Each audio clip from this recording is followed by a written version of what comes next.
marti sharafta qiimaha iyo qaayaha badan maamulaha markaska Salaaxudiin waalidiinta culamaa u diinka ardayda iyo bahda saxaafadda waxaan ku salaamayaa assalaamu calaykum waraxmatullaahi wabarakaatuh. salaam dabadeed walaalayaal maanta waxaan u fadhinaa maalin salaasa taariikhduna ay tahay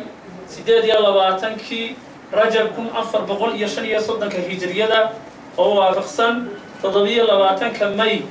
2014 maalin barakeysneed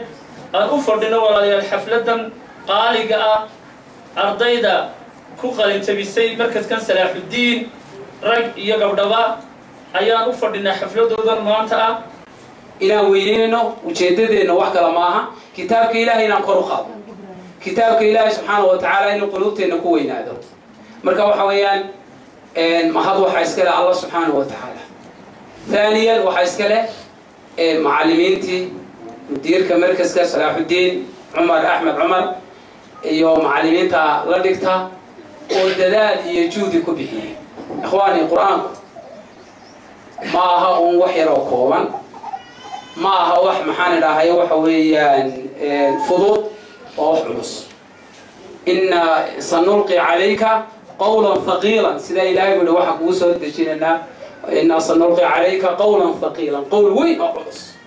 oo muhiimad wato awaamirta wato aad ay u weeyeen سو إلهي إلهي ولقد يسرنا القرآن للذكر فهل من مدكر قرآن كوافض دينا إن الله حفتيه حفتي سافض دينا معني سافض دينا دقيق سافض دينا قفوا سميا مجرب لي الله سبحانه وتعالى حتى نوح له إلى إنا سنلقي عليك قولا ثقيلا قول وين وهذا إلهي وحلا يجمجره وحلا ميسان يمجره مركا إسقى أيان إسقون نمت إنا وينينه ولا له إن الله قيسنا عطيرة وارد كانونا هاي adeer kaawunahay idida kaawunahay hawreer kaawunahay handalay waa kuween marka waxa weeyaan ikhwaani quraanku wax kasta xaflad baa loo dhigaa waxa mudan kitaabka Ilaahay inako ku ciisaynana ciisigu leeyahay ciisi ku yeelana sharafta uu leeyahay sharaf ku yeelana ayuu Ilaahay kor inoo qaadaya marka kitaabka Ilaahay dalaan wali nabi sallallahu alayhi wasallam alayhi inna hadha alquran inna allaha yarfa'u bi hadha alkitabi aqwaman ويضع به آخرين كتابكم قرآن كا إلهي دد بقد العسية درج ما يصلوا كجارسية قارن هوس بوقولك قار شندو كريا قارن النار توكريا ونعوذ بالله إلهي نجاي لك وجه شند كريا صور رسول حديث كذا وحيا بالحسنة إنه كنت تقدر إنه وقته إنه صو محمد عربنا مرتضى لأنه يشوغان إنه وقتك عنا مرة وحويان حديث كنيل صلوات الله وسلامه عليه وحشري أصحابتي سيرنكا ضد لا يصو أو اللي دون وحبا أهين الضوما الأوريجري إلهي بروميين رسولك روميين صلوات الله وسلام عليه كتابك إلهي بحفتين حدقة هي قالي ضدك شرفت إسبيدينا قوس بين نقدين مسؤول بين نقدين إسلام كيف هجاميال بين نقدين وحيا يبدي بصدي ضدك حلينا صلوات الله والسلام عليه إن الله يرفع بهذا الكتاب أقواما كتاب كان إلهي ضد بكل العسيات عدوا دونه صيدهم أيضا يصينين إلهي بقرء قاضي مركا وحل إيغا عز يشرف قفه لواكي وقف إلهي قرء قاضي شرف كان لهين اللي كان وكي إلهي سبحانه وتعالى أوامرتي سيكتني إلهي كعصوني إلهي قرنين ضدك أكتوذ القيمة وحل هذا لكن ما هدون إلهي يكتس قيمة رهين قيمة مالي أصحاب تلي سهيب إيو بلال إيو محل ريال ياسر إيو سبحان الله تدعجيبة يا هاي مركا يا إخواني كتابكم قرآن كا لقد أنزلنا إليكم كتابا فيه ذكركم أفلا تعقلون وحقيقة وحن دي صدق إن الكتاب شرفتي نكشرته وناقي نكشره الميدان عقل الله ينبغي إليه كل الماء هالكاسو قاري waxa ka dambeeya waa raas wanaagsan hadii ay raasaska ama guriyuhu wanaagsanaadaan wax weyn ba iska bedeliya bay'ada halka ku nool waxa kale oo maanta mahadli alxamdulilaahi rabbil caalamiin culimada amba macallimiinta ilaahay ku abuuray gobolkeena amba dalkeena Soomaaliya amba caalam islaami imika jirta waqtigan xaadirka ah oo ah kuwaas odhanaysa ilaahay innaa naxnu nazalna dikra wa innaa lahu laxaafiduun kuwii ilaahay uu kitaabka ilaahay ku ilaalinayay maanta kolkaad u eegto aayaddaad dib u eegto waxaad odhanaysaa junuuddii ilaahay u diray ee uu ku ilaalinayay waa kuwan macallimiinta caynka ilaahay waafajiyey ee dadka jiilka caynkaa maanta soo saarayana waxaan leeyahay walaal ajrigiina allah weyneeyo maxaa yeelay rasuulku waa ku yidhi salawaatullahi wasalaamu calayh yani khayrukum man tacallama alqur'aan wacallama kolley ilaahay rasuulkiini baa ina ammaanay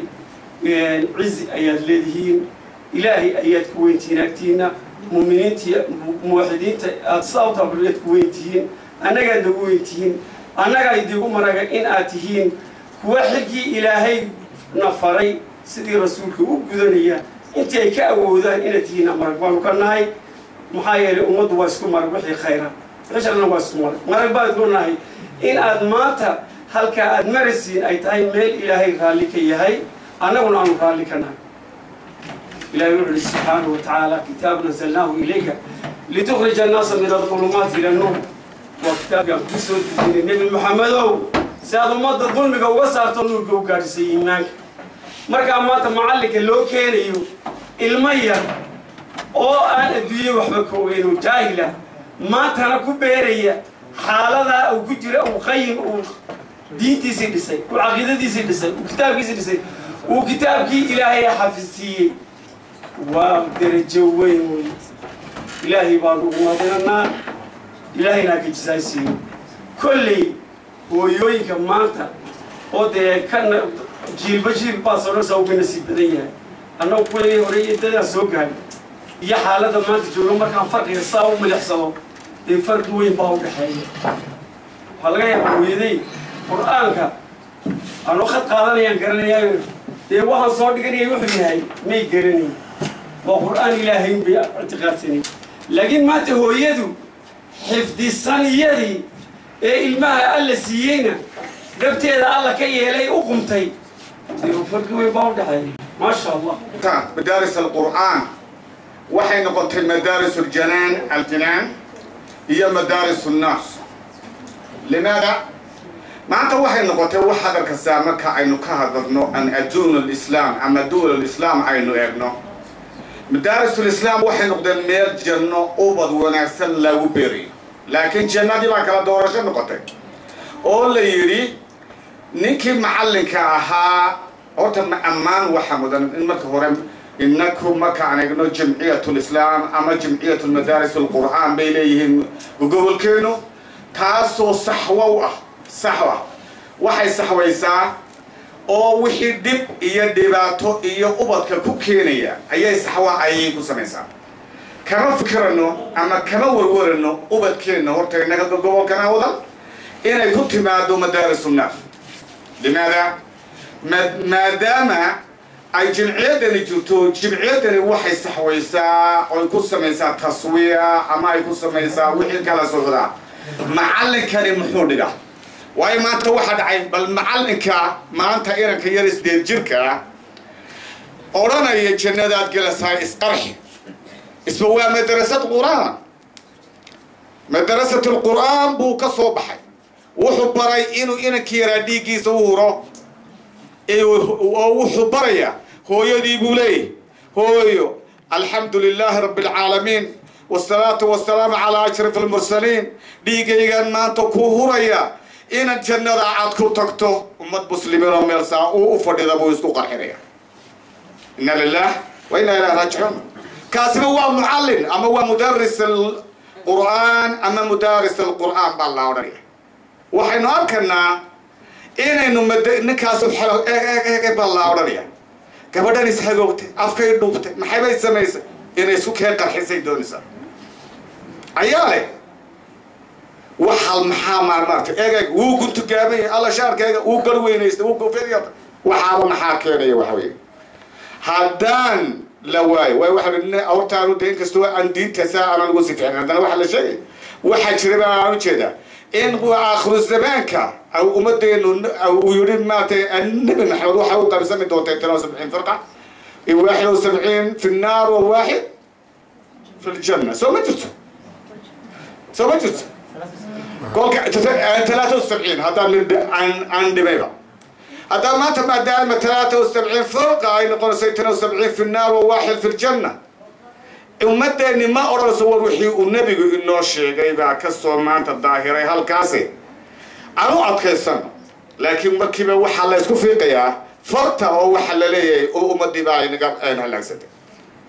أنا أقول الحمد لله وزارة التعليم والتربية مكان التربية عن كذا التعليم دي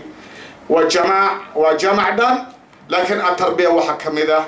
تربية القرآن وتربية الأولاد وتربية الآداب وتربية الأخلاق وحي أودنبا تربية الأخلاق والآداب والأدب وحكم ذا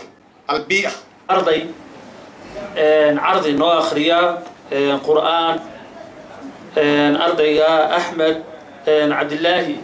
أحمد شيخ فارح فليتفضل مشكورا ماجورا لكي يقرأ علينا آيات عطرات وأقاموا الصلاة وأنفقوا مما رزقناهم سرا وعلانية يرجون تجارة لن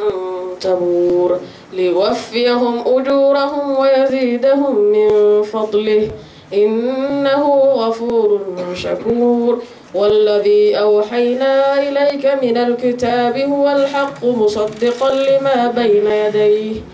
إن الله بعباده لخبير بصير ثم أورثنا الكتاب الذين اصطفينا من عبادنا فمنهم ظالم لنفسه ومنهم مقتصد ومنهم سابق بالخيرات بإذن الله ذلك هو الفضل الكبير جنات عدن يدخلونها يحلون فيها من أساور من ذهب ولؤلؤا ولباسهم فيها حرير وقالوا الحمد لله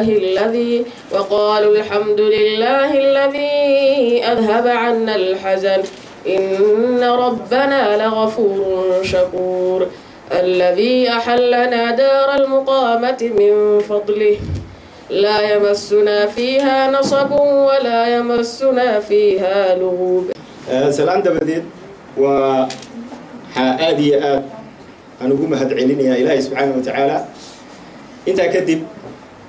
وحا مهد قارا إسكاله معلمين تا المركز كان صلاح الدين وأرضي داس وحبري وحا كلام ما هذا نجيدين يا والدين تشرفت له كسو طيب قالي حفلة سونا أجيبي دعودي معلمين تا وحا كلام أن ما هذا نجيدين يا مرتي شرفته سيدو كلا كسو طيب قشي حفلة ويقولنا العرولي يوم ركتاي تضير بله رقي الدمر به يري وين بله أنت كدي بواحد ربع صدح الريموت أرين وحا إسكاله معلمين تا أرين وأرضيدا أرين وحويان والدين تا مركا توه الرئيسة ومعلمين تا وحا هل كان لقد واجيه أولي حديث كي النبي عليه الصلاة والسلام وضد كي يقول رأي كده واجيه كاسان كو كافتو بينا خيركم من تعلم القرآن وعلمه وحا إذن كو خير بدن كينا قرآن كبرتا ضد كان برا مركا معلمين تتاسع وقو ما ركتاي فيلم تاسع كو فيلم ويان the best among you is the one who learns the Quran and teaches it كإذن كو في عن وكدت كما ركتاي قرآن كيسبو برتا مركو برتين تاكو مدي هدو برتي معنيه وحويان سجل كليه هدو برتي فائدتي سجل اسكو كوبي لكن هذا خير كي مركا مهلايو من نقول كي دتك ugu fiicna man noqonayo markaas laakiin wuxuu yiri nabigu kaleey salaatu wasalaam si baran yiri dadkii uu si baray marka khayrkii uu faafiyay weeyaan marka dad baa inagana na baray macallimiintiina dadkii bay si barayaan marka ma aragtay dadku macallimiintu waxay dadka dheer yihiin dad badan oo halkan joogo oo quraanka yaqaan way jiraan laakiin macallimiintu waxay kaga duwan yihiin waxbay si barayaan weeyaan marka macallimiinta waxa weeyaan hamoodina waxa yar ee la siinayo oo mushaar baan siiyaa aan ardayga ku siiyaa intaas inayna ma aragtay ma kaafinayso ajriga uu ma aragtay iyo juhdiga uu bixinayo energy-ga uu bixinayo ayaa wax loo dhigaa ma jirto maaragtay ayayna qalbigeennana gelin waxa yar ee la siinaya ama ujuurada yar ee la siinaya macallinku si ay noloshiisii u wato ilaan qofku nolol buu u baahan yahay yayna la weynaanin dadka ama waalidiinta ayna la weynaanin laakiin ay ogaadaan oo macallinka qalbiga uga duceeyaan taas waa ta macallinka waxaan ku xijisiinayaa ta waalidiinta waxa weeyaan nin injineer ahaa ayaa waxa uu dhisayay shirkad buu u shaqayn jiray markaasaa wuxuu gaadhay howlgabnimadii wuxuu gaadhay darajadii lagu fadhiisanayay markaasaa shirkaddii baa waxay ku tidhi gurigii u dambeeyey noo dhis waad iska fadhiisanaysaa gurigii buu marka dhisay ninkii kadib markuu gurigii dhammeeyey ayaa la yidhi gurigii qaado markaasuu yidhi war haddaan moodayo inaan anigu qaadanayo dee waan ku taagtaagsan lahaa gurigano waxaan u dhisan lahaa sidii maaragtaayey dee maadaama aniga la isiinayo marka injineer buu ahaa wuu fiicnaa guriga dhis baa la yidhi laakiin wuxuu maaragtay markii dambe ku calacalay uu yidhi maaragtay haddaan ogahay in aniga la isiinayo waan sii wanaajin lahaa marka ilaahay ilmahan uu kuu dhiibay inaad ku taagtaagsato ood wanaajiso waa lagama maarmaan cid kastana way aqbalay garaynaysaa oo adduunkan inaynu maaragtay uga shaqaysano aakhiro marka wax layna siiyo ilaahay waxaan ka rajaynaynaa inuu jannana siiyo jannadii marka layna siiyo qaar baa maaragtay jannadu waxay leedahay la yidhi darajaad kala sarreeya markaasaa qolada hoose qoladaas sare bay rabtaa meeshooda inay gaadhaan yaa ugu sarreeya marka qolada ugu sarreysa waa kuwee waa xaafidul qur'aanka maxaa yeelay waxaa la leeyahay akhriya darajadaaduna saasay u soconaysaa meeshii uu qur-aanku kaaga dhammaado ayay darajadaas ku joogaysaa kuwa marka qur-aanka dhameeya xaggay tegayaan marka macid baa ka sarreynaysa darajada meesha u sarreysay tegayaan waalidiintii marka carruurtaa wax bartay darajadaasay tegayaan marka farxadda ee qur-aanka aad u weyneynaysaan ilaahay subxaanahu watacaala haynaga abaalmariyo kolley taariikhda markaska in badan baan xafladaha ka sheegay ma rabin maanta inaan ku celiyo laakiin mar hadduu muqadimku yidhi waa inaad markaas waxa wey aad sheegtaa waxa weeyaan waan isku dayay haddii ilaahay idmo taariikhdu markaasi ooba horaantii 2011kii ayay ahayd maalintii aan albaabada markaskan aan u furnay iyadoo markaasi keliyahaa qayb taxfiid qur-aan ah 6 bilood kadib ilaahay wuxuu noo sahlay inaan ka dhigno haddana qayb boodhina oo dadku markaasi maanta ku xariisan yihiin waxaana wax ilaahay loogu mahad celiye ah tacriifka ama qeexitaanka halkaan ku qornay oo maalintii qoraal ahaa laakiin maanta aada moodo markaasi midhihiisii iyo qoraalkii markaasi inuu si toos ah aan idhehena markaas ugu arkayno sababtoo ah markaan arkayno arday maanta boodhi naxariisan arday markaasi maanta meelo kala duwan ka kala yimiday oo waxaan ku farxaya aan ku faanayaa maanta ardayda qur-aanka dhammaysatay keliya waxaa 2 qof keliya ayaa reer buurama ka ah inta kale waxay ka yimaadeen dalalka markaas taasi waa ilaahay mahadi subxaanahu watacaala inay risaaladii iyo hadafkii aan doonaynay ay maanta ay qaadaan ay xambaaraan dad markaasi waxa weeyaan walaalaheena dadkeena la dhashay ah haddana ilaahay deegaan kale uu dejiyey waa mid aan ku faraxsan aan ku faanayo ilaahayna subxaanahu watacaala tawfiiqdiisa wey waxaasaan aada uga sii farxad badnaan lahaa marka aan maqlo dadkaas oo ama ayma ah oo masaajid junaya ama macallimiina ama ducaada markaasi farxad ay dhamaystir noqonayso marka laakiin ilaahay waxaan ka baraynaa suu nabigu alayhi salaam inna lillahi cibaadan mafaatiixa lilkhayri maqaaliiqan lishar inaan ka mid noqono ilaahay addoomu leeyahay mafaatiix ama fura u ah khayrka sharkana markaasi xidha ilaahay waxaan ka baraynaa markaa inuu naga dhigo kuwa markaasi khayrka mar waliba farax u furo odhan maayo macnaha waxbaan dhammaystirnay waxbaan wanaajiyey odhan maayo macnaha wanaagga iyo dadaalka maraakiista iyo markaasi caalamka meel kasta waa laga dadaalaya dadaalka ay markaasi ummadda muslimiintu iyo markaa shaqadaan hayna ciddaa haysa dadaalka amaa qayb ka nahay laakiin ilaah waxaan ka baraynaa inaan noqono kuwii markaasi khayrkaa kula tartama ugana badiya waa mid ilaahay aan ka bariyeyno sababto waxaa la yidhi tashaabahu birijaali in lam takun isku ekaysiya ragga haddaan macnaha idin hayn lacabaad waad gaadhaysaan insha allah inaan gaarno markaasi martabadu sheekheenu gaadhay sheekh xuseen nuur qaliinleh injaazad caalami oo helay